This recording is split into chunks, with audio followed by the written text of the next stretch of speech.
अगर आप अपनी कुंडली का परामर्श चाहते हैं, अपने प्रश्नों के उत्तर चाहते हैं, समस्याओं का समाधान चाहते हैं, खराब ग्रह दशाओं के उपाय जानना चाहते हैं, कुंडली मिलान करवाना चाहते हैं या किसी शुभ मुहूर्त के बारे में जानकारी लेना चाहते हैं, तो आप हमारे नंबर पर हमें कॉल कर सकते हैं या व्हाट्सएप मैसेज कर सकते हैं। तो अब बिना समय गंवाए आपको सीधे सूत्रों पर लेकर के चलता हूं और ज्योतिष के लगभग 100 सूत्रों को बताता हूं जो आप अपनी कुंडली में मिलाइए और ज्योतिष के रहस्यों का अनुभव कीजिए। कुंडली के अगर 4 घर जो केंद्र स्थान होते हैं, पहला, चौथा, 7वां और 10वां, अगर केंद्र स्थान खाली हो तो व्यक्ति के जीवन में एक खालीपन सा रहता है। व्यक्ति के जीवन में एक अनजाना छिपा हुआ नीरसता का अनुभव हमेशा उसको महसूस होता रहता है। दूसरे सूत्र पर चलेंगे। लग्न, चतुर्थ, सप्तम, दसम यानी केंद्र स्थानों में लगन, पहला घर, चतुर्थ, सप्तम या दसम में शनि उच्च राशि में हो या नीच राशि में हो। उच्च राशि में कब होगा? जब इन्हीं चारों घरों में शनि 7 नंबर की गिनती पर होगा तो उच्च का होगा। इन्हीं चारों घरों में शनि 1 नंबर की गिनती पर लिखा होगा तो नीच का होगा। तो इससे होता क्या है कि ऐसा शनि जातक को जीवन में कोई ऐसा दर्द या सूल एक बार देता है जिसका दर्द व्यक्ति को जीवन भर महसूस होता रहता है। वह व्यक्ति हमेशा पीड़ित रहता है उस दर्द से। अगले सूत्र पर चलते हैं। जिसकी कुंडली में शनि मेष राशि में बैठा हो, यानी शनि 1 नंबर की गिनती में शनि किसी कुंडली में बैठा हो या शनि की दृष्टि 1 नंबर की गिनती पर जा रही हो, तो ऐसे में उस व्यक्ति को सिर या आंखों की प्रॉब्लम रहती है और उस व्यक्ति को चश्मा लगता है। मान लीजिए यहाँ 1 नंबर की गिनती लिखी है और शनि इसमें बैठा हुआ है, या फिर शनि बैठा नहीं है तो शनि की तीसरी दृष्टि, यानी कि जहां भी 1 नंबर गिनती है उससे अगर हम पीछे चलें तो 2 घर पीछे शनि बैठा होगा तो शनि की तीसरी दृष्टि पहुंच जाएगी। तो या फिर शनि की 10वीं दृष्टि पहुंच जाए तो ऐसे में व्यक्ति को सिर रोग, आंखों की दृष्टि में समस्या, जल्दी ही चश्मा लग जाने का योग होता है। अगले सूत्र पर चलते हैं। अगर किसी व्यक्ति की कुंडली मांगलिक हो, यानी मंगल कुंडली के इस भाव में पहले घर में बैठा हो, मंगल चौथे घर में बैठा हो, मंगल 7वें घर में हो, मंगल 8वें घर में हो या फिर मंगल 12वें घर में हो, इन घरों में मंगल किसी कुंडली में बैठा हो और साथ ही साथ उस कुंडली में कहीं भी किसी भी घर में शनि और चंद्रमा एक साथ बैठे हुए हो, तो इससे व्यक्ति का वैवाहिक जीवन जो होता है वह खराब होता है। व्यक्ति अपने जीवन साथी से प्रेम और प्रसन्नता का अनुभव नहीं कर पाता है। अब यहाँ पर एक नियम है कि अगर कोई कुंडली मांगलिक है, मंगल यहाँ पर है, मंगल चौथे में, 7वें में, 8वें में, लगन में या 12वें में मंगल हो और इन्हीं घरों में दूसरी कुंडली में, मान लीजिए लड़के की कुंडली में मंगल इन घरों में है तो कुंडली मांगलिक हो गई। अगर इन्हीं घरों में लड़की की कुंडली में शनि बैठा होगा या राहु बैठा होगा, या फिर लड़की मांगलिक हो और लड़के के कुंडली में इन्हीं घरों में 1, 4, 7, 8 और लगन 12 में शनि या राहु में से कोई बैठा हो तो मंगल दोष कट जाता है, ऐसा नियम है। परंतु यह नियम तभी लगाना है जब कुंडली के 7वें भाव का स्वामी 6, 8, 12 में ना गया हो और ना ही नीच का हो, ना अस्त हो। यानी परिहार का यह नियम तभी लगाना है जब 7वें भाव का स्वामी मजबूत हो। किसी भी स्त्री की कुंडली देख रहे हैं और सवाल पति सुख से है या संतान सुख से जुड़ा हुआ है तो गुरु की स्थिति बहुत महत्वपूर्ण हो जाती है। बृहस्पति अगर स्त्री की कुंडली में अच्छा होगा तो ही उसे अपने पति और पुत्र का साथ पूरे जीवन भर मिलता है। गुरु के साथ होने से या गुरु की दृष्टि पड़ने से मांगलिक दोष हट जाता है, यह कोई नियम नहीं है। जैसे कुछ लोग कहते हैं मंगल 7वें भाव में आ गया और इस पर गुरु की दृष्टि आ गई, गुरु ने 5वीं दृष्टि यहाँ से डाल दिया तो गुरु की दृष्टि से मंगल दोष खत्म हो जाता है, या मंगल के साथ में गुरु खुद आके बैठ जाए दोष कट जाएगा, ऐसा कोई नियम नहीं है। इससे दोष कटता नहीं है, इसलिए यहाँ पर इन चीजों का ध्यान देना होगा। किसी भी व्यक्ति की कुंडली में सूर्य अच्छा हो, यानी सूर्य 1 नंबर की गिनती पर कुंडली में बैठा हो, या सूर्य स्वाग्रही हो 5 नंबर की गिनती में बैठा हो, या सूर्य मित्र की राशि में हो, नीच का ना हो, शत्रु राशि में ना हो, 6, 8, 12 में ना हो, सूर्य अच्छा हो, तो ऐसे व्यक्ति उदार हृदय वाले होते हैं। ऐसे लोगों के ऊपर विश्वास किया जा सकता है। किसी कुंडली में सूर्य अच्छा हो, यानी सूर्य जो है अपनी राशि में, उच्च राशि में, मित्र राशि में हो, सूर्य अच्छा हो और साथ में शनि भी अच्छा हो, तो ऐसे लोग बहुत अधिक विश्वास पात्र होते हैं। अगर शनि तुला राशि में हो और शनि 1 नंबर की गिनती में हो, तो दोनों नीच के हो जाएंगे। अगर दोनों 6, 8, 12 में है, छठे भाव में, 8वें भाव में या 12वें भाव में, दोनों शत्रु राशि में है, तो ऐसे व्यक्ति का बहुत अधिक भरोसा नहीं किया जा सकता है। जिस किसी भी व्यक्ति की कुंडली में सूर्य 7 नंबर की गिनती में कुंडली के किसी भी भाव में होता है, तो ऐसे व्यक्ति का हृदय साफ नहीं होता है। होता है कि ऐसे लोग अपने पराये के भेद में उलझे रहते हैं और जीवन में निष्पक्ष नहीं हो पाते हैं। तो इसलिए निष्पक्ष जीवन जीने के लिए, अपने पराये के भेद से ऊपर उठने के लिए सूर्य का अच्छा होना जरूरी है। साथ ही साथ अगर सूर्य किसी का 7 नंबर की गिनती में हो, तो ऐसे व्यक्ति किसी भी चीज के पहले निगेटिव फैक्टर को सोचते हैं। पॉजिटिव पे पहले उनका ध्यान ना जाने के बजाय पहले निगेटिव, नकारात्मक पहलू पर ध्यान देते हैं। अगर किसी कुंडली में सूर्य उच्च का होगा, स्वराशि का होगा, तो ऐसे लोग जीवन में हमेशा आशावादी रहेंगे। कितनी भी कठोर परिस्थिति आ जाए, समस्या आ जाए, लेकिन ऑप्टिमिज्म ये सब छोड़ते नहीं है, आशावादी बने रहते हैं।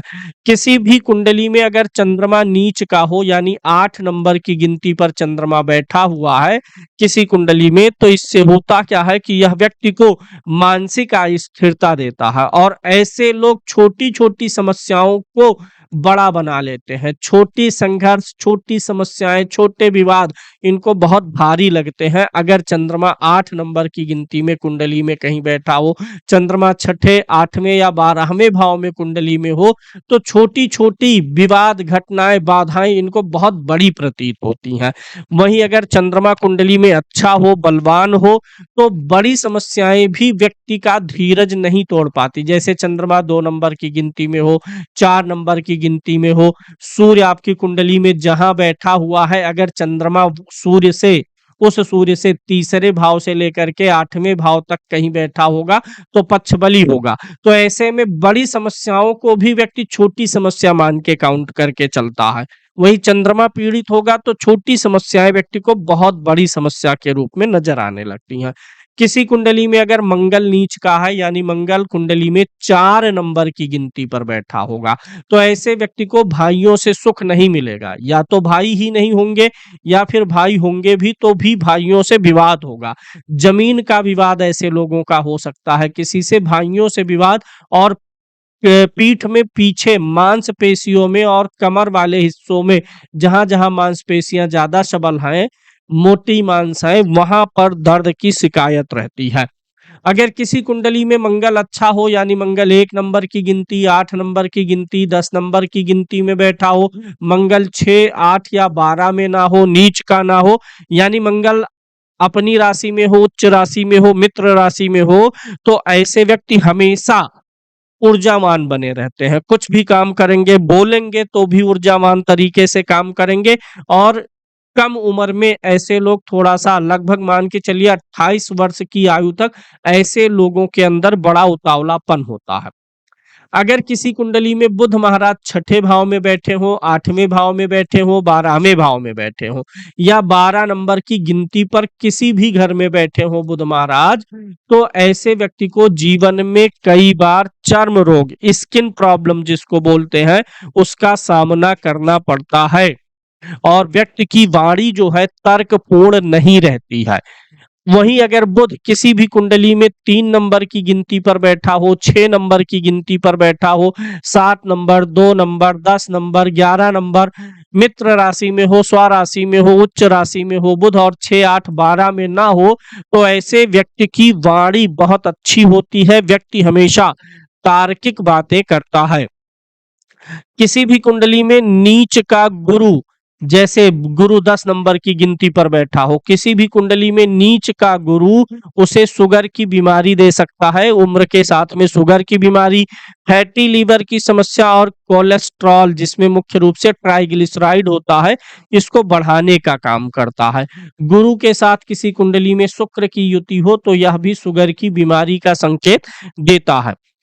अगर यही गुरु विपरीत हो यानी कि गुरु कुंडली में उच्च का हो जाए या गुरु कुंडली के 6, 8, 12 भाव में ना हो, नीच का ना हो, मित्र राशि का हो, तो ऐसे में हमेशा याद रखिएगा जातक को विपरीत परिस्थितियों में विवेक से काम लेने की बहुत जबरदस्त प्रेरणा आती है। गुरु उच्च का है, मान लीजिए मित्र राशि में है, स्वराशि में है, 9 नंबर 12 नंबर की राशि गुरु की अपनी राशि होती है, यानी गुरु स्वराशि का है, उच्च का है, मित्र राशि में है, तो व्यक्ति का प्रेजेंस ऑफ माइंड जो होता है वह बहुत अच्छा होता है। प्रेजेंस ऑफ माइंड मतलब विवेक।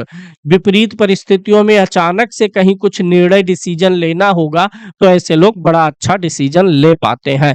किसी भी कुंडली में अगर शुक्र महाराज नीच राशि में हो यानी 6 नंबर की गिनती पर शुक्र लिखा हो तो ऐसे लोग जो है प्रेम का सही अर्थ जीवन में समझ ही नहीं पाते हैं।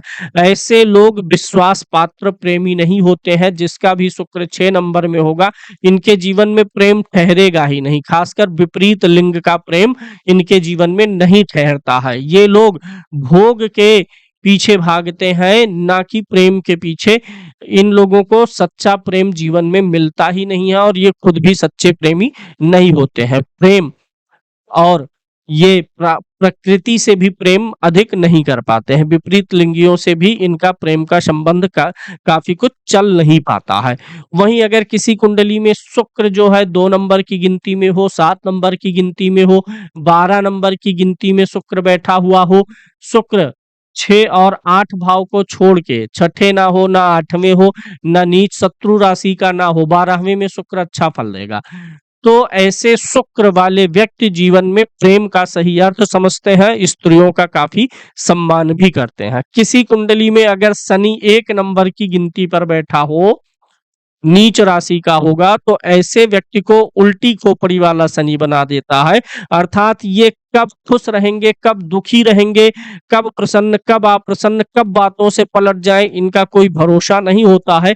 साथ ही साथ जो लेबर वर्ग होता है, जो उनसे छोटे कर्मचारी होते हैं या लेबर वर्ग, मजदूर वर्ग, श्रमिक वर्ग जो होता है, उनसे इनको बिल्कुल भी जीवन में सहयोग नहीं बनता है। अगर आपकी कुंडली में राहु 9 नंबर या 12 नंबर की गिनती पर बैठा हो, राहु किसी भी भाव में 9 या 12 नंबर की गिनती पर राहु बैठा होता है तो यह जीवन को भ्रमित करता है, ज्ञान प्राप्ति और शिक्षा की प्राप्ति में हमेशा बाधाएं उत्पन्न कराता है। इसी प्रकार से अगर किसी कुंडली में केतु 3 नंबर या 6 नंबर की गिनती यानी बुध के घर में बैठा हुआ हो तो व्यक्ति की संवाद शैली को बिगाड़ देता है। अगर किसी कुंडली में मंगल या शुक्र की युति है तो यह व्यक्ति के प्रेम विवाह का संकेत देता है। एकाधिक प्रेम संबंध का भी यह संकेत देने का काम करता है। अगर किसी कुंडली में शुक्र 12वें भाव में हो तो ऐसे व्यक्ति की कई सारी प्रेमिकाएं हो सकती हैं और जातक का जो है स्त्रियों उसके साथ में अच्छे संबंध होते हैं। साथ ही साथ जातक की जो पत्नी होती है वह भी बहुत सेवा भाव करने वाली होती है। ऐसा शुक्र व्यक्ति को उम्र के साथ शुगर का रोगी भी बना देता है, आंखों में भी दिक्कत उत्पन्न करता है, पहले भोग देता है और फिर बाद में रोग भी देने का यह शुक्र काम करता है। किसी भी भाव का स्वामी उस भाव के कारक के साथ संबंध बनाए तो अच्छा हो जाता है। जैसे मान लीजिए कि आपकी कुंडली में द्वितीय भाव का स्वामी बुध है, यहाँ पर बुध की कोई गिनती 3 नंबर की गिनती लिखी है तो स्वामी बुध है। किसी भी भाव का स्वामी भाव के कारक के साथ संबंध में हो तो यहाँ पर हम मानते हैं द्वितीय भाव का स्वामी बुध है और वह बुध गुरु के साथ में बैठ गया, क्योंकि द्वितीय भाव का कारक, धन का कारक कौन है? गुरु है। तो भाव का स्वामी अगर भाव के कारक के साथ बैठ जाए तो बहुत अच्छी स्थिति होती है, उस भाव का फल जीवन में भरपूर मिलता है। और अगर कहीं भाव के कारक के साथ होने के साथ साथ, जैसे यहाँ 3 नंबर है, यहाँ पर बुध के साथ में गुरु बैठा है और फिर गुरु की 5वीं दृष्टि भी यहाँ पर आ गई, तो अगर कारक ग्रह की दृष्टि भी उस भाव पर पहुंच गई तो सोने में सुहागा हो जाता है। एक बहुत विशेष सूत्र समझिएगा, किसी भी भाव से छठे, आठवें, बारहवें में ज्यादा ग्रह हो तो उस भाव का सुख नष्ट करते हैं। मान लीजिए ये चौथा भाव है, ये किस चीज का है? सुख का भाव है, घर, गाड़ी, फैमिली, मन स्थिति, ये सब है। इस भाव से छठे भाव में, इस भाव से छठे भाव में, छठा भाव यह होगा, किसी भी भाव से छठे भाव में, किसी भी भाव से आठवें में और किसी भाव से बारहवें में अगर ज्यादा ग्रह आ जाते हैं तो उस भाव के सुख और चैन के लिए गड़बड़ होते हैं। अब जैसे चौथा भाव सुखों का है, अगर चौथे भाव से छठे यानी नवम भाव में, आठवें यानी एकादश भाव में, बारहवें यानी तृतीय भाव में तीन या चार ग्रह इन सब भावों को मिला करके पड़ रहे हैं तो सुख तो आपको मिल सकता है, जीवन में बड़ा घर, बड़ी गाड़ी मिल सकती है, लेकिन उनसे सुकून कभी मिलने वाला नहीं है।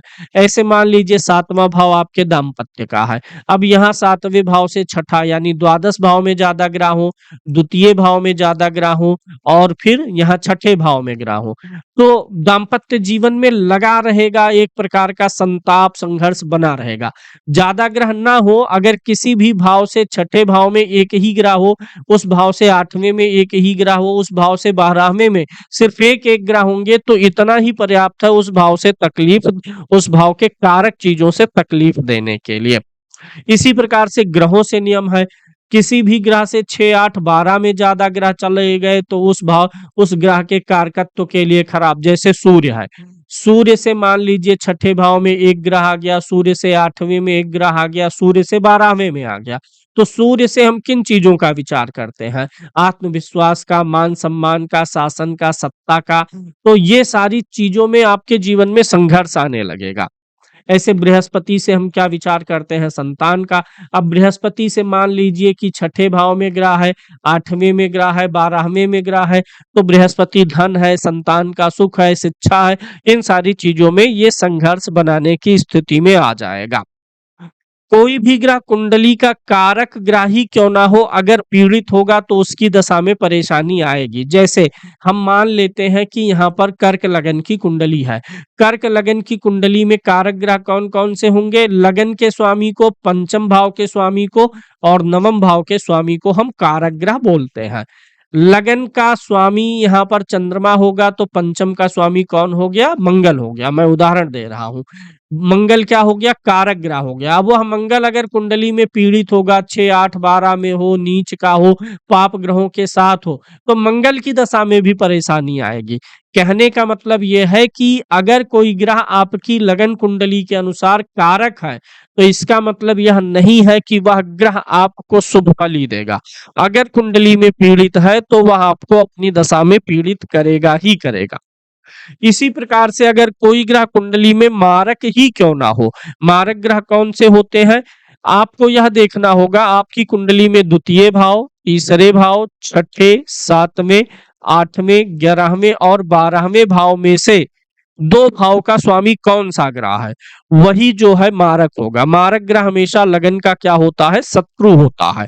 तो कोई ग्रह मारक ही क्यों ना हो, लेकिन अगर वह कुंडली में पीड़ित नहीं है, यानी वह अपनी राशि में है, उच्च राशि में है, उसके ऊपर शुभ ग्रह की दृष्टि है, वह पुष्कर, नवमांश आदि में है, तो मारक ग्रह होने के बावजूद भी उस ग्रह के दशा में आपको उपलब्धियां मिलेंगी ही मिलेंगी।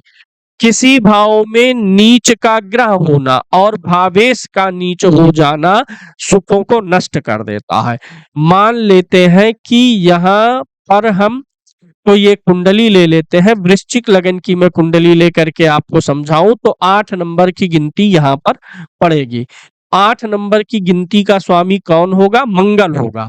मंगल कहीं नीच का हो और इस भाव में कौन सा ग्रह नीच का होगा? चंद्रमा। अगर किसी भाव में नीच का ग्रह है और भाव का स्वामी भी नीच का हो गया है तो उस भाव के फलों को बहुत तगड़े से नष्ट करता है, हमारे जीवन में उस भाव के सुख को खत्म करता है। अगर कुंडली में किसी भाव में कोई दोष बना हो और भावेश भी किसी दोष में हो तो उस भाव का सुख नहीं मिलेगा, नष्ट करेगा। जैसे यहाँ पर हम मान लेते हैं कि आपकी कुंडली के चौथे भाव में राहु और चंद्रमा की युति हो गई तो यह कौन सा दोष हो गया? ग्रहण दोष हो गया। कोई हम कुंडली ले लेते हैं, मान लेते हैं कि यहाँ पर 7 नंबर की गिनती लिखी हुई है। अब 7 नंबर की गिनती का स्वामी कौन होगा? शुक्र। और वह शुक्र भी पीड़ित हो गया, नीच का हो गया, 6, 8, 12 में चला गया। अगर किसी भाव में कोई दोष बना है, ग्रहण दोष, पितृ दोष, शापित दोष, काल सर्प दोष, अंधक दोष, और उस भाव का स्वामी भी अगर कुंडली में पीड़ित हुआ है, तो उस भाव के फल जीवन भर आपको अतृप्त ही रखेंगे। उस भाव से सुख आपको मिलने वाला नहीं है। अगला योग बताता हूं मैं। किसी भाव में अगर कोई ग्रह विष नवमांश में हो और भाव का स्वामी भी विष नवमांश में हो, तो उस भाव से संबंधित सुखों में स्थिरता नहीं रहेगी। जैसे मान लीजिए कि आपकी कुंडली के दूसरे भाव में चंद्रमा बैठा है और यह विष नवमांश में है। मैं पहले विष नवमांश बता देता हूं। अगर आपकी कुंडली में कोई ग्रह मेष राशि में, वृषभ राशि में, कन्या राशि में या धनु राशि में बैठा है, 1 नंबर की गिनती, 2 नंबर, 6 नंबर, 9 नंबर की गिनती में बैठा है, और उसकी डिग्री 0 से लेकर के 3 अंश 20 मिनट के बीच है, तो वह विष्णुमांस में है। इसी प्रकार से अगर आपकी कुंडली में कोई ग्रह मिथुन राशि में है, सिंह राशि में बैठा है, तुला राशि में बैठा है या कुंभ राशि में बैठा है, यानी 3, 5, 7, 11 नंबर की गिनती में बैठा है, और उस ग्रह की डिग्री 13 अंश 20 मिनट से लेकर के 16 अंश 40 मिनट के बीच का है, तो वह ग्रह विष्णुमांस में है। कर्क राशि में, यानी अगर कोई ग्रह आपकी कुंडली में 4 नंबर की गिनती में, 8 नंबर की गिनती में, 10 नंबर की गिनती में या 12 नंबर की गिनती में बैठा हो, और उसकी डिग्री 26 अंश 40 मिनट से लेकर के 30 अंश के बीच का होगा, तो वह विष्णुमांस में होगा। तो कहने का आशय यह है कि अगर किसी भाव में विष्णुमांस का ग्रह बैठा हो, जैसे 1 नंबर की गिनती पर इस भाव में मान लीजिए चंद्रमा बैठा है और चंद्रमा 2 अंश का है, तो विष्णुमांस में आ गया। और भाव का स्वामी कौन है? मंगल है, 1 नंबर की गिनती है। अब अगर वह मंगल भी कुंडली में कहीं विष्णुमांस में बैठा होगा, तो आपके जीवन में धन की स्थिरता नहीं आएगी। आप एक बार करोड़ों कमा लेंगे, फिर वापस घूम फिर करके सब कुछ लॉस कर देंगे।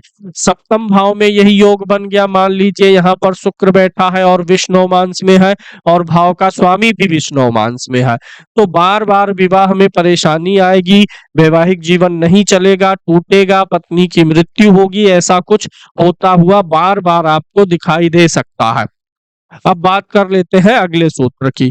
कोई भाव पाप ग्रहों से दृष्ट हो और भाव का स्वामी भी पाप ग्रहों से घिरा हुआ हो, तो भाव का सुख नष्ट हो जाता है। जैसे यहाँ पर उदाहरण मैं दे देता हूं। जैसे पंचम भाव में मान लीजिए आपका चंद्रमा बैठा हुआ है, और यहाँ से शनि की तीसरी दृष्टि आ चुकी है चंद्रमा पे, और इस भाव का स्वामी हम मान लेते हैं कि गुरु है। गुरु इस भाव का स्वामी है, यहाँ 9 नंबर की गिनती है। गुरु स्वामी है, और वह गुरु जो है दूसरे क्रूर ग्रह के साथ, केतु के साथ बैठा है। अगर किसी भाव पर क्रूर ग्रह की दृष्टि जा रही हो और भाव का स्वामी भी क्रूर ग्रह के साथ हो, तो यह क्रूर प्रभाव के कारण पंचम भाव में है तो संतान से जुड़ी हुई दिक्कत होगी। सप्तम में हो तो दाम्पत्य से जुड़ा हुआ, यानी जिस भाव में होगा उस भाव से संबंधित सुखों की हानि का संकेत मिल जाता है। इसी प्रकार से अगर कोई भाव पाप कर्तरी में हो और भावेश पाप कर्तरी में हो, तो भी भाव का सुख नष्ट हो जाता है। जैसे सप्तम भाव को ले लेते हैं। भाव पाप कर्तरी में कब होता है? मान लीजिए यहाँ पर 10 नंबर की गिनती लिखी हुई है, तो स्वामी कौन सा ग्रह हुआ? शनि। इधर मंगल बैठा हुआ है, इधर राहु बैठा हुआ है। किसी भी भाव के आगे और भाव के पीछे क्रूर ग्रह हो तो भाव पाप कर्तरी में हो जाता है। तो 7वां भाव पाप कर्तरी में हो गया।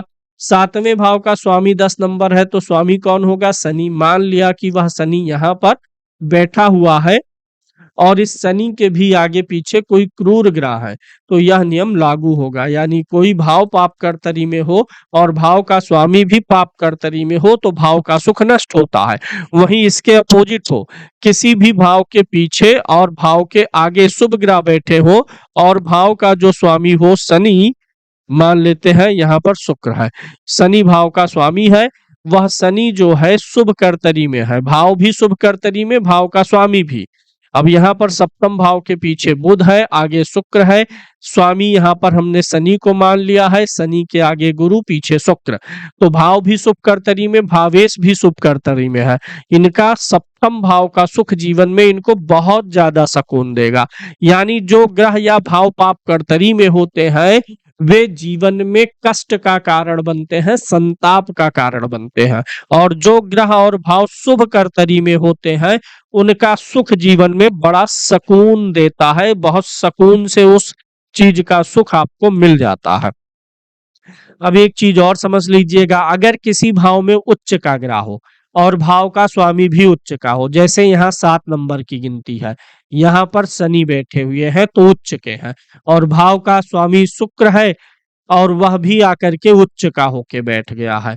तो भाव में भी उच्च का ग्रह हो, भाव का स्वामी भी उच्च का हो, तो उस भाव के लिए जीवन में सुख समृद्धि के द्वार हमेशा खुले रहते हैं। या कुंडली के किसी भी भाव के लिए आप चेक कर सकते हैं।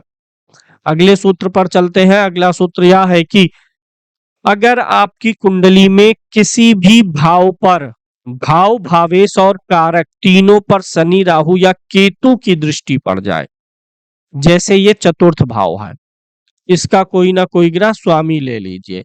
चतुर्थ भाव है, हम स्वामी ले लेते हैं, 8 नंबर की गिनती है, मंगल स्वामी है, मंगल यहाँ पर बैठा हुआ है। अगर किसी भाव पर क्रूर ग्रह की दृष्टि पड़ जाए और जो भाव का स्वामी है वह भी किसी क्रूर ग्रह के साथ हो या क्रूर ग्रह की दृष्टि में हो, और भाव का जो कारक है, चतुर्थ भाव का कारक कौन होता है? चंद्रमा। चंद्रमा हो गया, वह भी जो है पाप प्रभाव में आ गया। यानी भाव पर पाप ग्रह बैठा हो चाहे दृष्टि डाले, भावेश के साथ पाप ग्रह बैठा हो चाहे भावेश पर दृष्टि डाले, कारक पर पाप ग्रह साथ में हो या दृष्टि डाले, तो उस भाव का सुख नष्ट हो जाता है। यानी इस केस में माता का सुख इस व्यक्ति को जीवन में नहीं मिलेगा। कम उम्र में ही माता की मृत्यु हो सकती है, माता से इसको सुख नहीं मिलेगा। इसी के अपोजिट अगर किसी भाव पर, जैसे गुरु यहाँ बैठा है तो गुरु की दृष्टि आ गई सप्तम भाव पर, अगर किसी भाव पर शुभ ग्रह की दृष्टि हो, भाव के स्वामी जो होंगे उस पे शुभ ग्रह की दृष्टि हो, और इस भाव का कारक कौन होगा? शुक्र, उस पर शुभ ग्रह की दृष्टि हो, तो उस भाव का फल अकेले आपको जीवन में सुखी, संपन्न और समृद्धशाली बना देता है। अब एक बहुत विशेष सूत्र समझ लीजिएगा, अगर किसी भाव में बैठा ग्रह, जैसे यहाँ पर मंगल बैठ गए हैं, भाव में बैठा ग्रह पुष्कर नवमांश में हो, और जो भाव का स्वामी ग्रह हो वह भी पुष्कर नवमांश में हो, भाव में बैठा ग्रह और भावेश दोनों पुष्कर नवमांश में हो, तो उस भाव का सुख जीवन में लगातार सृजित होता रहता है, लगातार बढ़ता जाता है। यानी वो दिन प्रतिदिन 10 से 11, 11 से 12 उत्तरोत्तर आगे ही बढ़ता जाता है। हम सभी जानते हैं कि किसी भी ग्रह की दशा चलेगी तो उस ग्रह की दशा में हमें कुछ अच्छे परिणाम और कुछ बुरे परिणाम मिलते हैं। मान लीजिए किसी व्यक्ति की मंगल की दशा चल रही है, मंगल आपके लग्न कुंडली में खराब है, तो मंगल की दशा में आपको शारीरिक परेशानियां, आपको परेशानियां आएंगी। लेकिन अगर वही मंगल नवमांश में अच्छा होगा, लगन में खराब है तो आपको कष्ट देगा, नवमांश में अच्छा है तो उसकी दशा में आपको कष्ट, लेकिन पत्नी को बहुत अच्छे फलों की प्राप्ति होगी। वही मंगल सप्तमांश में अच्छा है, सप्तमांश से क्या विचार होता है? संतान का। लगन में खराब है तो आपको तो निजी खराब देगा, लेकिन सप्तमांश में अच्छा है तो उस समय संतान के लिए अच्छा फल करेगा। यानी कोई भी ग्रह अपनी दशा में कुछ अच्छे और बुरे परिणाम तो देता ही है। जिन वर्ग कुंडलियों में ग्रह अच्छा होगा उन वर्ग कुंडलियों से विचारणीय विषय के लिए अपनी दशा में वह अच्छा फल देगा, और जिन वर्ग कुंडलियों में खराब होगा उस वर्ग कुंडलियों से विचारणीय विषय को खराब करेगा। जैसे चंद्रमा आपकी लगन कुंडली में अच्छा है, उच्च का है, तो चंद्रमा की दशा में आपका फिजिकल जो हेल्थ है वो काफी अच्छा रहेगा, मूड अच्छा रहेगा। लेकिन यही चंद्रमा मान लीजिए D10 में, दशमांश कुंडली में नीच का है, तो उस दशा में आप तो निजी रूप से स्वस्थ, अच्छे, प्रसन्न रहेंगे, लेकिन कैरियर की एक चिंता आपको बनी रहेगी, क्योंकि D10 से क्या देखते हैं, कैरियर का विचार होता है। तो कोई भी ग्रह जिस वर्ग कुंडली में अच्छा होगा, जहां बुरा होगा, अपनी दशा में उस हिसाब से फल देने का काम करता है। कोई भी ग्रह जिस भाव में है, जिस भाव का स्वामी है, जहां उसकी दृष्टि है, जिस ग्रह के नक्षत्र में है, नवमांश में जिस राशि में है, वर्ग कुंडली में जहां लगन में हो या लग्नेश हो, वर्ग कुंडली में अपनी दशा में उन चीजों का फल देगा। ध्यान से इसको थोड़ा फिर से समझते हैं। दशा का ये पूरा सिद्धांत मैं आपको क्लियर कर दे रहा हूं। मान लीजिए कि आपकी कुंडली में गुरु लगन में बैठा हुआ है और यह 8 नंबर की गिनती में है, तो 9 नंबर यहां पड़ेगा, 10 यहां, 11 यहां, 12 यहां। तो बृहस्पति की दशा में आपको क्या क्या फल मिलेंगे? बृहस्पति की दशा में बृहस्पति लगन में बैठा है, लगन का फल देगा। बृहस्पति द्वितीय और पंचम भाव का स्वामी है, तो द्वितीय और पंचम भाव से जुड़ी घटना देगा। बृहस्पति जिस ग्रह के नक्षत्र में है, वह ग्रह कुंडली के जिस भाव में बैठा होगा, उस भाव का फल मिलेगा। बृहस्पति नवमांश कुंडली में जिस राशि में होगा, मान लीजिए नवमांश कुंडली में 4 नंबर की गिनती में है, तो 4 नंबर की गिनती लगन कुंडली में जिस भाव में होगी, उसका फल मिलेगा। देशकाल कुंडली, चतुर्थांश कुंडली, नवमांश, दशमांश, कोदशांश, जिस वर्ग कुंडली में बृहस्पति लगन में बैठा होगा या लग्नेश होगा, अपनी दशा में उस वर्ग कुंडली की घटनाओं को घटित कराएगा। इतने चीजों का फल ग्रह अपनी दशा में देने का काम करता है। अगले सूत्र पर चलते हैं। किसी भाव पर अगर क्रूर ग्रह की दृष्टि हो, तो उस भाव के फल हमें बहुत सुकून से जीवन में नहीं मिलते हैं। किसी भाव में क्रूर ग्रह का होना या क्रूर ग्रह की दृष्टि पड़ना उस भाव के सजीव पक्ष को पीड़ित करेगा। जैसे ये तृतीय भाव है, मान लीजिए शनि यहां पर है, शनि की तीसरी दृष्टि आ गई। अब तृतीय भाव से कुछ सजीव चीजों का विचार होता है और कुछ निर्जीव चीजों का विचार होता है। तो जब क्रूर ग्रह किसी भाव को देखता है, तो उस भाव से जुड़े सजीव पक्ष की हानि करेगा। सजीव पक्ष में 2 चीजें आती हैं, एक तो शरीर का कोई अंग होगा, दूसरा उस भाव से विचारणीय कोई ना कोई क्या होगा, रिश्ता होगा। तो शनि तृतीय भाव को देख रहा है, तो तृतीय भाव से गला और कंठ देखते हैं, श्वास नली देखते हैं, टाइम टू टाइम सांस की प्रॉब्लम आएगी। तृतीय भाव भाइयों का है, भाइयों से सुख में दिक्कत। यानी अगर किसी भाव को भी शुभ ग्रह क्रूर ग्रह देख रहा है, तो उस भाव से जो सजीव पक्ष का विचार होता है, उस फलों में वो कमी करेगा, संताप उत्पन्न करेगा। और जो निर्जीव पक्ष है, उसमें प्रॉब्लम क्रिएट नहीं करेगा। उसमें हमें यह देखना होगा कि वह किस राशि को देख रहा है। इस आधार पे जब कोई ग्रह अपनी राशि को देखे, मित्र राशि को देखे, तो उस भाव से संबंधित निर्जीव फलों की हानि नहीं करता है। यह सूत्र बहुत महत्वपूर्ण है। अक्सर आप लोग उलझ जाते हैं कि ग्रहों की दृष्टि में हम कैसे जजमेंट लें। तो यहाँ पर इस चीज का हल है कि मान लीजिए शनि महाराज की दृष्टि 7वें भाव पर आ गई है, तो शनि महाराज 7वें भाव से जिस रिश्ते का विचार होता है और अंग का, पत्नी को तकलीफ देंगे और पेशाब आदि का परेशानी उत्पन्न करेंगे। लेकिन जो निर्जीव पक्ष इस भाव से विचार करते हैं, इस भाव से निर्जीव पक्ष क्या है, डेली इनकम, मंथली इनकम, व्यापार, उस पे कैसा असर डालेंगे, ये डिसाइड करने के लिए हमें देखना होगा कि शनि महाराज यहाँ अपनी नीच राशि को देख रहे हैं, उच्च राशि को, मित्र राशि को, कि शत्रु राशि को। नीच राशि और शत्रु राशि को देखेंगे तो भाव के निर्जीव फलों को भी बिगाड़ने का काम करेगा ऐसा क्रूर ग्रह। अगर किसी क्रूर ग्रह की दृष्टि अपने घर पर हो, तो उस भाव के निर्जीव फलों का नाश नहीं करेगा और सजीव फलों का भी नाश नहीं करेगा, सिर्फ उस भाव से संबंधित सजीव फलों में थोड़ी कड़वाहट आएगी। जैसे 10 नंबर की गिनती यहाँ पर है, ये कौन सा घर है? नवम घर है, नवम भाव, पिता का भाव। अब शनि की दृष्टि इस पर आ रही है। शनि क्रूर ग्रह है, लेकिन देख किसको रहा है? अपने घर को देख रहा। तो ऐसा नहीं है कि पिता को नष्ट करेगा। अपने घर को देखने वाला क्रूर ग्रह भी उस भाव के सजीव फलों और अंगों में हानि नहीं देगा। हाँ, थोड़ा सा कड़वाहट और संताप रहेगा। पिता से थोड़ा सा कम्युनिकेशन गैप रहे, उतना ज्यादा मेल जोल मुलाकात ना हो पाए, ये सब चीजें संभव है, लेकिन पिता को खराब कर देगा ऐसा संभावना नहीं होती है। अब हम शुभ ग्रह की बात कर लेते हैं। इसी प्रकार से अगर किसी भाव पर शुभ ग्रह की दृष्टि होगी, जैसे शुक्र है, सप्तम भाव को देखेगा, तो शुभ ग्रह की दृष्टि भाव के सजीव और निर्जीव दोनों फलों का जो सुख होता है वह जीवन में आराम से देता है, बिना किसी शोक संताप के, बिना किसी बवाल के। वही क्रूर ग्रह जब देखता है तो भले वह अपने घर को देखे, मित्र के घर को देखे, सजीव फलों में थोड़ी सी कठोरता संताप आ ही जाता है। अब इसका मैं एक बहुत बढ़िया उदाहरण देता हूँ। तृतीय भाव से क्या देखते हैं? भाई का विचार होता है। मान लीजिए कि गुरु की दृष्टि तृतीय भाव पर आ गई, तो होगा क्या? आपका छोटा भाई का सुख आपसे रहेगा, संबंध रहेगा, वह आज्ञाकारी होगा, उससे कभी वाद विवाद नहीं होगा।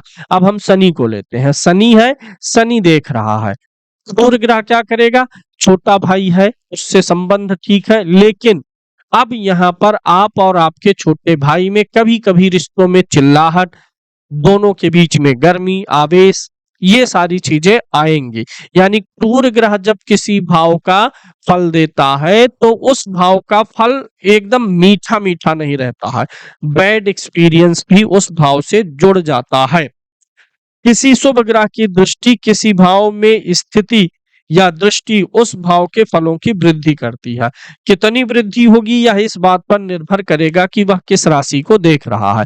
जैसे अभी मैंने बताया, गुरु यहाँ से देख रहा है सप्तम भाव को, तो यह व्यापार में वृद्धि करेगा। कितना करेगा यह निर्भर करेगा कि मित्र के घर को देख रहा है तो वृद्धि अधिक करेगा, अपने घर को देख रहा है तो और अधिक वृद्धि करेगा, शत्रु के घर को देख रहा है तो सिर्फ उसका सुख देगा, बहुत उसका फ्रीडम नहीं देगा भाव का, लेकिन सुख रहेगा।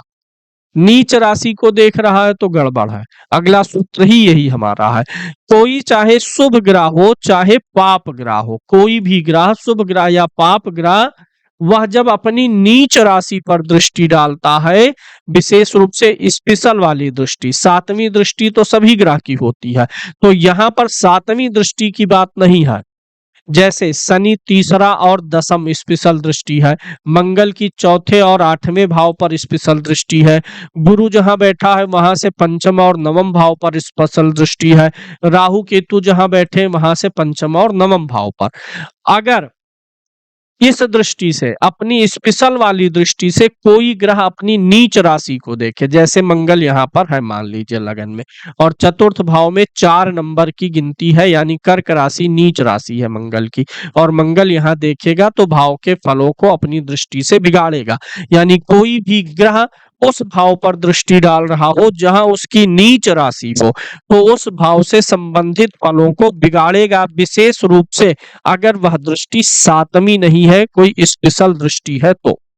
इसी प्रकार से अगले सूत्र पर चलते हैं। अगर कोई शुभ ग्रह अपनी नीच राशि में स्थित हो या अपनी नीच राशि पर दृष्टि डाल रहा हो तो अपनी तरफ से उस भाव के प्रति तकलीफ करता है। अभी हमने आपको बताया क्रूर ग्रह का, मंगल का उदाहरण मैंने दिया ही आपको। तो क्रूर ग्रह देखेगा अगर नीच राशि को तो भाव को बिगाड़ेगा ही बिगाड़ेगा। यहां पर आपका डाउट क्लियर हो जाए, अगर वह क्रूर ग्रह नहीं है, कोई शुभ ग्रह है, जैसे बृहस्पति दशम में है, इसकी 5वीं दृष्टि धन भाव पर आई, लेकिन यहाँ पर 10 नंबर की गिनती लिखी है, यानी बृहस्पति की नीच राशि वाली दृष्टि, तो अब यह बृहस्पति की दृष्टि इस भाव के लिए गड़बड़ करेगी, धन संचय में बहुत ज्यादा दिक्कत उत्पन्न करने का काम यह योग करेगा। अगले सूत्र पर चलते हैं। किसी भी भाव में एक से अधिक क्रूर ग्रहों का प्रभाव, जैसे मैं यहाँ पर उदाहरण ले लेता हूं सप्तम भाव का।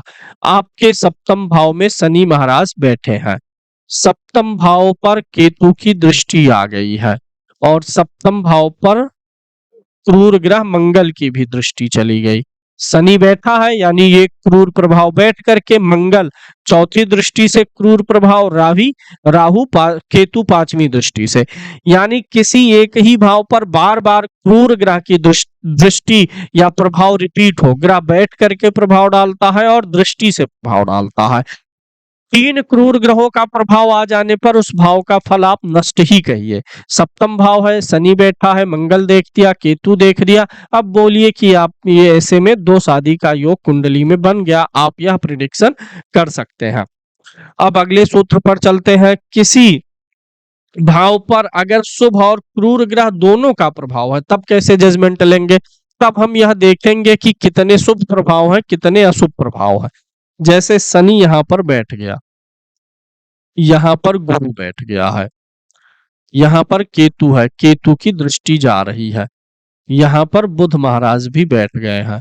तो अब हम देखेंगे सब सातवें में शनि बैठा है यानी एक क्रूर प्रभाव, केतु देख रहा है, दो क्रूर प्रभाव यानी दो क्रूर प्रभाव सातवें पर है। दो शुभ प्रभाव भी है, गुरु देख रहा है, बुध देख रहा है, दो दो शुभ ग्रह देख रहे हैं तो दो शुभ प्रभाव भी आ गया। तो यहाँ पर प्लस माइनस दोनों क्या हो गया? न्यूट्रल हो गया। ऐसे व्यक्ति का वैवाहिक जीवन न्यूट्रल चलेगा, ठीक ठाक चलेगा, ना बहुत अच्छा ना बहुत बुरा। अब यही मान लीजिए कि ये जो दो शुभ ग्रह देख रहे हैं, एक क्रूर ग्रह बैठा है, एक दृष्टि डाल रहा, एक क्रूर ग्रह और आ गया, मंगल आ गया, यानी अब क्रूर प्रभाव 3 हो गया और शुभ प्रभाव कितने रह गए? 2। तो अब क्रूर प्रभाव ज्यादा होने के नाते वैवाहिक जीवन जो है वो टिल्ट हो जाएगा, किसमें? थोड़ा अधिक विवाद, थोड़ा अधिक संताप, वैवाहिक जीवन में समस्याएं आएंगी। अब अगले सूत्र पर चलते हैं। शुक्र कुंडली में बुध के आगे हो तो व्यक्ति की बुद्धि व्यापार में अच्छा काम करती है। कुंडली में आप देखिए कि आपका बुध कहां पर बैठा हुआ है। कुंडली में बुध जहां कहीं भी बैठा हुआ है, बुध से अगले भाव में शुक्र बैठा हो। शुक्र किस चीज का कारक है? वैभव का, धन का, लक्ष्मी है, और बुध व्यापार है। तो अगर बुध के आगे शुक्र है तो व्यापार के लिए यह एक अच्छा संयोग माना जाता है। वहीं कुंडली में शुक्र बुध के पीछे बैठा हो, बुध जहां पर है शुक्र उसके पीछे बैठा हुआ हो, तो ऐसे में यह थोड़ा व्यापार में लाभ कमा पाने की स्थिति, ऐसे व्यक्ति हमेशा लाभ बना पाए इस स्थिति में नहीं रह पाते हैं, मतलब उतने चालाक नहीं होते लाभ निकालने में।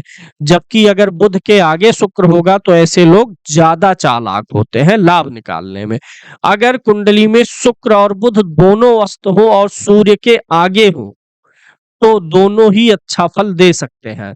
अगर सूर्य बैठा हुआ है आपकी कुंडली में, आप जानते हैं कि बुध और शुक्र ये दोनों सूर्य के आसपास ही होते हैं, या तो सूर्य से पीछे रहेंगे, सूर्य के साथ रहेंगे, आगे रहेंगे। तो सबसे अच्छी स्थिति क्या है कि सूर्य से अगले भाव में बुध और शुक्र बैठे हों और अस्त ना हो, अस्त ना हो तो अच्छी स्थिति है। तब ऐसा व्यक्ति जो है करोड़पति हो सकता है व्यापार के माध्यम से। सूर्य मान लीजिए कि आपका यहाँ पर बैठा है, बुध आपका यहाँ पर बैठ गया है, शुक्र यहाँ पर बैठा है, यानी एक ग्रह सूर्य से पीछे गया, एक आगे गया, तब यह योग नहीं बनेगा। यह योग तब बनेगा कि जहां कहीं सूर्य बैठा है, सूर्य से अगले भाव में बुध या शुक्र हो, अगले भाव में हो या एक भाव आगे हो, अलग अलग हो। सूर्य दशम में है, बुध मान लीजिए एकादश में है, शुक्र द्वादश में है, और दोनों अस्त ना हो, तो ऐसे व्यक्ति व्यापार से बड़ा पैसा कमाते हैं, करोड़पति योग हो जाता है। सप्तम भाव से हम विवाह, पत्नी और जीवन साथी का विचार करते हैं और व्यवसाय का भी विचार करते हैं।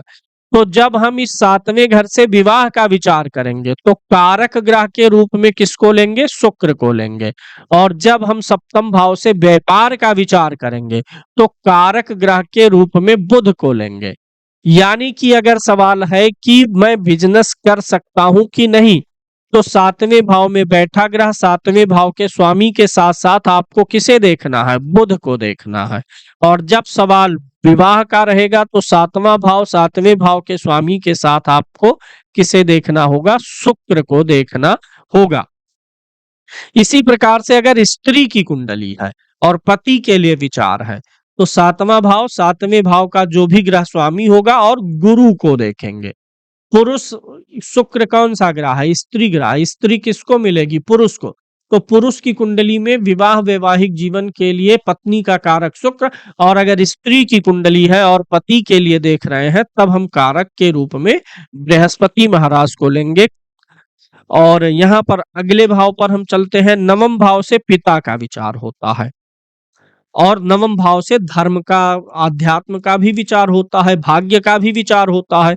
तो नवम भाव में क्या होगा? जब आप नवम भाव से पिता के लिए देखेंगे तो नवम भाव में बैठा ग्रह नवम भाव का स्वामी देखेंगे, तब कारक के रूप में सूर्य को लेंगे। जब पिता को देखना होगा नवम भाव से तो कारक सूर्य, और जब धर्म, अध्यात्म और भाग्य को देखना होगा तो नवम भाव नवमेश के साथ में हम कारक किसे लेंगे? गुरु को लेंगे। इसी प्रकार से कुंडली के चौथे भाव से जब हम माता का विचार करेंगे तो चौथा भाव, चौथे भाव का स्वामी और तब कारक चंद्रमा होगा। जब माता का विचार, मन की स्थिति का विचार, मनोदशा का विचार होगा तब कारक चंद्रमा। लेकिन जब सुख साधन वैभव देखेंगे तब हम कारक के रूप में किसे ले लेंगे? शुक्र को ले लेंगे। तब शुक्र जो है चतुर्थ भाव के कारक के रूप में काम करेगा। तो ये दोनों याद रखना चाहिए हमें। राहु केतु जिस राशि में आपकी कुंडली में बैठे हुए हैं, अगर उस राशि के स्वामी की दृष्टि पड़ गई है, जैसे राहु मान लीजिए आपका 10 नंबर की गिनती में कुंडली में बैठा हुआ है और शनि राहु को देख दिया, जिस राशि में राहु केतु है राशि अधिपति उसके साथ हो या उस पर दृष्टि डाले, तो ऐसे में राहु केतु भी व्यक्ति को धन सुख साधन वैभव देने में समर्थ हो जाते हैं। आपने बहुत बार सुना होगा दसम भाव के कारक ग्रह 3 होते हैं, सूर्य होता है, बुध होता है और शनि होता है। सूर्य को हम कारक कब मानेंगे? जब राजनीति और सरकारी क्षेत्र का विचार होगा और बहुत बड़े पदों का विचार होगा तो दसम भाव के कारक के रूप में सूर्य। जब प्राइवेट सेक्टर की बात करेंगे तब कारक शनि, और कुछ लोग सरकारी क्षेत्र में रहेंगे, कुछ प्राइवेट क्षेत्र में रहेंगे, कुछ लोग दोनों में नहीं रहेंगे, व्यापार के क्षेत्र में होते हैं, तब कारक उनकी कुंडली में दसम भाव का कौन हो जाता है? बुध हो जाता है। ये हमें ध्यान रखना चाहिए। अब मैं आपको बताता हूं कि आप किसी भी व्यक्ति का व्यवसाय निर्धारण कैसे कर सकते हैं, किस ग्रह से संबंधित काम करना व्यक्ति के लिए सबसे अच्छा रहेगा। आप किसी भी व्यक्ति की कुंडली में यह देखिए कि किस ग्रह की राशि में सबसे ज्यादा ग्रह है, उस ग्रह की दोनों राशियों को मिला करके देखिए। जैसे 10 नंबर और 11 नंबर की राशि किसकी है? शनि की है। अगर किसी कुंडली में 9 ग्रह होते हैं, कुल 9 ग्रहों में मान लीजिए सबसे ज्यादा ग्रह शनि की राशियों में बैठे हैं, 3 बैठे हैं, 4 बैठे हैं, लेकिन सबसे अधिक ग्रह शनि की राशि में आ गए हैं और शनि कुंडली में पीड़ित नहीं है, तो आप उस व्यक्ति को शनि ग्रह से संबंधित काम बता दीजिए। इसी प्रकार से सभी ग्रहों के लिए जानना चाहिए। मारक ग्रह जो होता है वह लगन का मित्र कभी नहीं होगा। कारक ग्रह जो होता है वह लगन का शत्रु कभी नहीं होगा। अब अगले सूत्र पे चलेंगे। कोई भी ग्रह जो आपके लगन का मित्र हो, लगन का मित्र मतलब यहाँ पर कोई गिनती लिखी होगी, उस गिनती का कोई ना कोई ग्रह स्वामी होगा, जो ग्रह स्वामी है उसी का मित्र देखना है। कोई भी ग्रह जो आपके लगन का स्वामी का मित्र है, यानी लग्नेश का मित्र है, यानी लगन का मित्र है, और वह ग्रह कुंडली में 6, 8 या 12 भाव में नहीं बैठा है, तो उस ग्रह का रत्न आप पहन सकते हैं। कोई भी ग्रह जो आपके लगन का मित्र तो है लेकिन 6, 8, 12 में बैठा है तो उसका स्टोन नहीं पहनना है। कोई भी ग्रह जो कुंडली में अच्छा बैठा हो, यानी 6, 8, 12 भाव में ना बैठा हो, किसी अच्छे भाव में बैठा हो, अच्छी राशि में बैठा हो, स्वाग्रही ही क्यों ना हो, लेकिन अगर वह लगन का मित्र नहीं है तो स्टोन ना पहनने की सलाह आमतौर पे बनती है। मंगल आपकी कुंडली का कारक ग्रह है। जैसे मान लीजिए कि मंगल कुंडली का कारक ग्रह है, मंगल के लिए थोड़ी सी मंगल के स्टोन से में ऊर्जा अधिक होती है मूंगा में, तो बहुत बार मूंगा पहनने से व्यक्ति का गुस्सा आदि बढ़ जाता है। तो मंगल मान लीजिए कि आपके लगन के लिए अच्छा ग्रह है, लगन का मित्र है, कारक ग्रह है। परंतु अगर मंगल लगन में बैठा हो, द्वितीय में हो, चतुर्थ में हो, सप्तम भाव में हो, इन भावों का अगर मंगल है तो लाल मूंगा के बजाय सफेद मूंगा पहनना चाहिए। और अगर मंगल इन भावों में ना हो, तृतीय में हो, पंचम में हो, नवम में हो, दसम में, एकादश में हो, तो लाल मूंगा पहनना चाहिए। मंगल भले लगन का मित्र हो, कारक हो, 6, 8, 12 में होगा तो कोई स्टोन नहीं पहनना चाहिए। अब यहाँ पर हमने आपको आज पहला भाग दे दिया है। दूसरे भाग के लिए हम अलग से वीडियो लाएंगे और यहाँ पर अभी लगभग 3-4 पार्ट में यह विषय हमारा कंप्लीट होगा। धन्यवाद।